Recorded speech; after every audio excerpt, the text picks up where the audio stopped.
Hello, sophomores. Good evening. Or shall I say good morning? Good morning. Good afternoon. Um, okay, so remember we had read Top Man last week, our first short story, and you looked for specific things.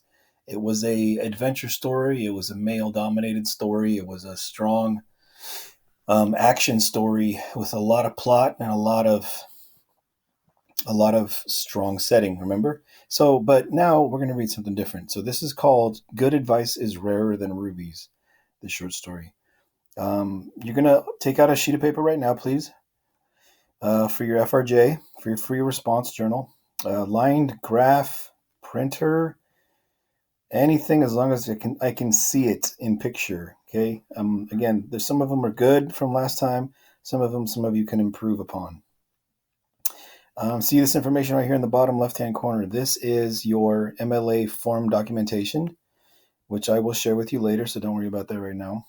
But for starters, check this out. Did you see that? Yeah. Have you ever been tricked, deceived, bamboozled, conned, arrested before? Not arrested like physically, but arrested emotionally. Have you ever had something happen to you that tricked you a ton? What was the end result? Something specific. And I'm not talking about like trick or treat. I'm talking about something where you did not expect the result at all. And you look back on it and, something. So, for instance, for me, I once gave on a trip in a different country, I once gave money to a crippled person, thinking that that crippled person was begging for it on the street. And later to find out the locals told me that I should not be giving money to that crippled person because that crippled person always gives it to the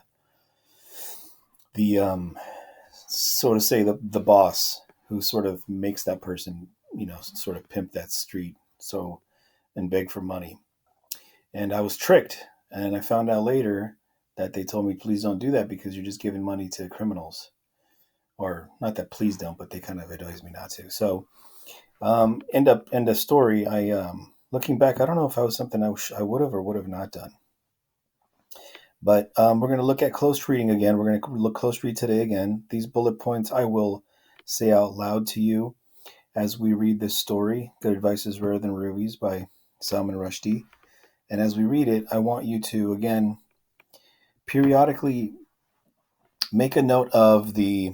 Let me go to the story. Make a note of the cross cultural differences, okay? Make a note of there's going to be layers in this one. There's going to be a little bit more. Top Man was a lot more, I would say, simple, even though it was long. This one's going to be a lot more subtle. So there's going to be some obvious differences, cross cultural differences between where this takes place, but also the people involved, the genders, the power struggle, and the caste system, so to speak, because this is going to take place in India again, but different part. Last week it was India, but this one's a little bit of a different part. Okay, so again, let's start again. I'll start reading and then I'm going to stop periodically. Feel free to pause the video at any point so you can find out what it is that you want to put on your free response journal, but I will point it out to you. So maybe after I make a side comment, you'll probably want to pause and look at something you can put down. On the last Tuesday of the month, the dawn bus, its headlamps still shining, brought Miss Rehana to the gates of the British consulate. It arrived pushing a cloud of dust, veiling her beauty from the eyes of strangers until she descended. The bus was brightly painted in multicolored arabesques, and on the front it said, "Move over, darling," in green and gold letters. On the back it added, "Tata Bata," and also, "Okay, good life." Miss Rehana told the driver it was a beautiful bus, and he jumped down and held the door open for her, bowing theatrically as she descended. Okay, so you have the bus. First thing I would draw on your free response journal is the bus.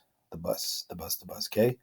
You also have consulate, British consulate. What's a British consulate? It's kind of like a place of, kind of like an embassy, okay? And then you have Miss Rehana, okay, so far. The bus driver is not going to matter.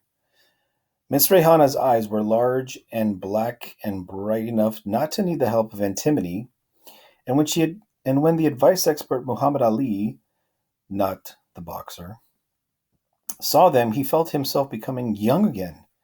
He watched her approaching the consulate gates as the light strengthened and asking the bearded Lala, who guarded them in a gold-buttoned khaki uniform with a cockaded turban, when they would open. The Lala, usually so rude to the consulate's Tuesday women, answered Miss Rehana with something like courtesy. "Half an hour," he said gruffly. "Maybe 2 hours. Who knows? The sahibs are eating their breakfasts." Okay, so pause again real quick. Right here you have some obvious, obvious direct characterization. So if I were you, I mean, Miss Rehana is going to, the way she's described her beauty is going to be striking. Okay. In this case, large, black, bright eyes. Okay. But, and there's a strength. The light is the part that's strong, but there's a strength in her too, you'll see. Okay. Page 6. Right up here on the left. The dusty compound between the bus stop and the consulate was already full of Tuesday women, some veiled, a few barefaced like Miss Rehana. They all looked frightened and leaned heavily on the arms of uncles or brothers who were trying to look confident. But Miss Rehana had come on her own and did not seem at all alarmed.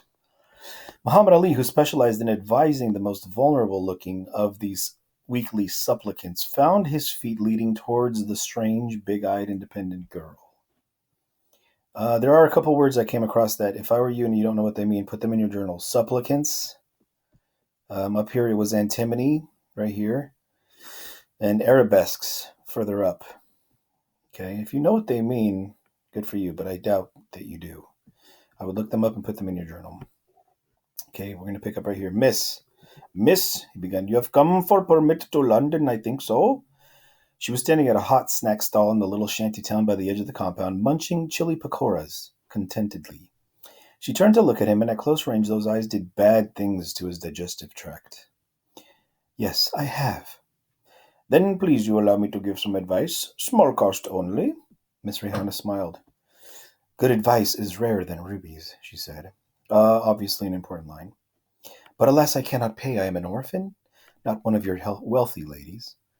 Trust my grey hairs, Muhammad Ali urged her. My advice is well tempered by experience. You will certainly find it good. She shook her head. I tell you, I am a poor potato. There are women here with male family members, all earning good wages. Go to them. Good advice should find good money.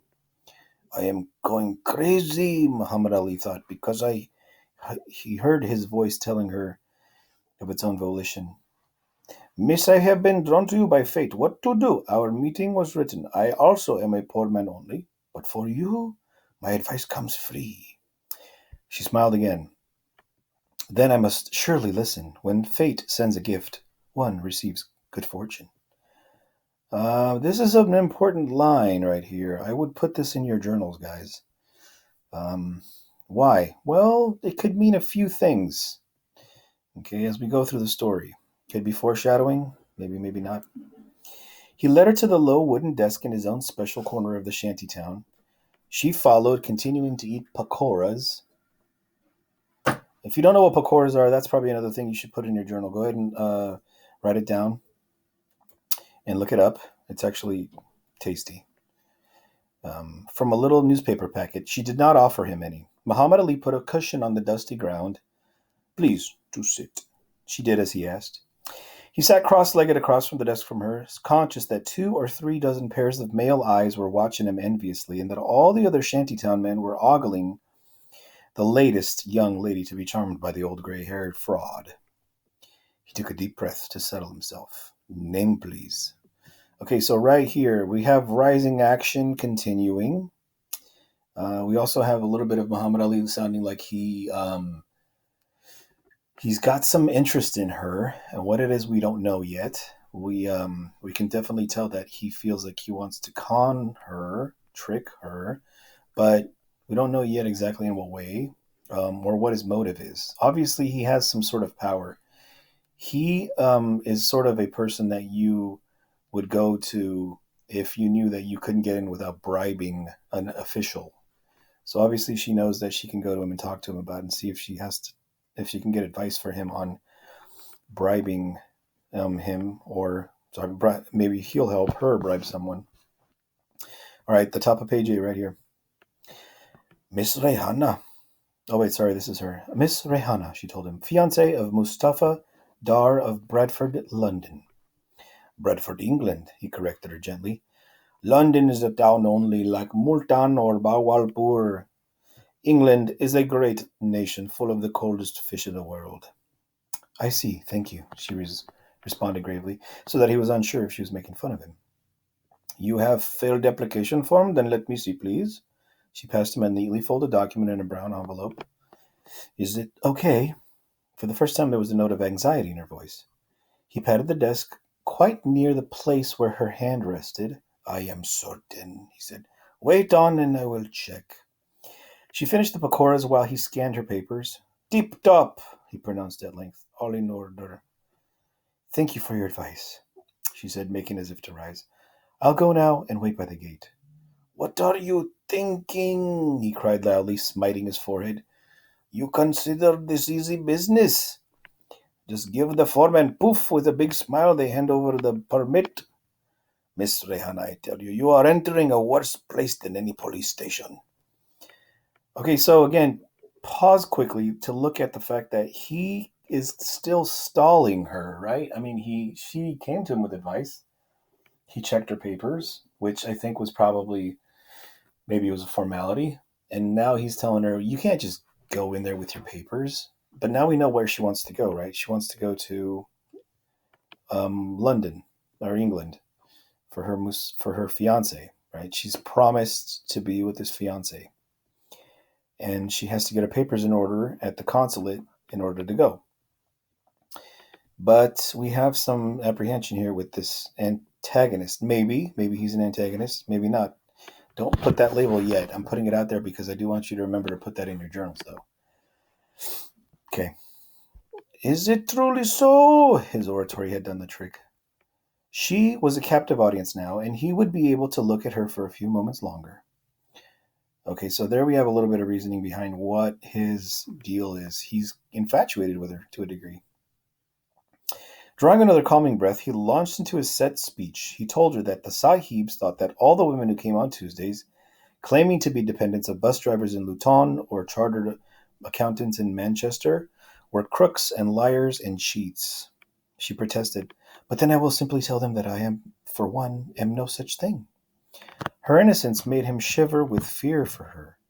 She was a sparrow, he told her, and they were men with hooded eyes like hawks. There's a simile, right? He explained that they would ask her questions, personal questions, questions such as a lady's own brother would be too shy to ask. They would ask if she was a virgin, and if not, what her fiancé's love-making habits were, and what secret nicknames they had invented for one another. Muhammad Ali spoke brutally on purpose to lessen the shock that she would feel when it or something like it actually happened. Her eyes remained steady, but her hands began to flutter at the edges of the desk. Then, he went on, they will ask you how many rooms are in your family home, what color are the walls, and what days do you empty the rubbish. They will ask what your man's mother's, third cousin's, aunt's, stepdaughter's middle's name, and all these things they have already asked your Mustafa Dar in the Bradford. And if you make one mistake, you are finished. Yes, she said, and he could hear her disciplining her voice. And what is your advice, old man? Okay, so again, here we have him, some more rising action. Him trying to basically give her some tips on how to get past the questioning, right? Because he says that you're going to be drilled with questions and you're not going to know the answers and you'll never make it to England. So what are you thinking? And she's like, oh, okay, well then what do you want me to do? And I'm going to end the video soon because we're halfway through the story. I'll just read a little bit more. It was at this point that Muhammad Ali usually began to whisper urgently to mention that he knew a man of very good type who worked in the consulate, and through him, for a fee, the necessary papers could be delivered with all the proper authenticating seals. Business was good because the women would often pay him 500 rupees or give him a gold bracelet for his pains and go away happy. They came from hundreds of miles away. He normally made sure of this before beginning to trick them. So even when they discovered they had been swindled, they were unlikely to return. They went away to Sargoda or La Coulette and began to pack. And who knows at what point they found out that they had been gold. But it was at a point too late. A point anyway. At a too late point anyway, sorry. Life is hard, and an old man must live by his wits. It was not up to Muhammad Ali to have compassion for these Tuesday women. Okay, well, I'm stopping right here on page 11, the top of page 11 right here. Why? Because I've read enough for now, and you should have some things in your journal. You should go back, and I definitely would put Tuesday women. What do you think Tuesday women are? At this point, you should know. Also, there's an allusion here. Remember, we covered allusions earlier this week. It was the actual time when she says good advice is rarer than rubies. These are things you should have in your journal so far. You should also have a couple of other things like perhaps a symbol. There's a very obvious symbol being passed back and forth, and that symbol will continue. All right, guys, we'll talk some more about this, but you can stop here, can reconvene the class. We'll discuss a little bit, and we'll move on to reading and finishing this story, and so that you can finish your journals.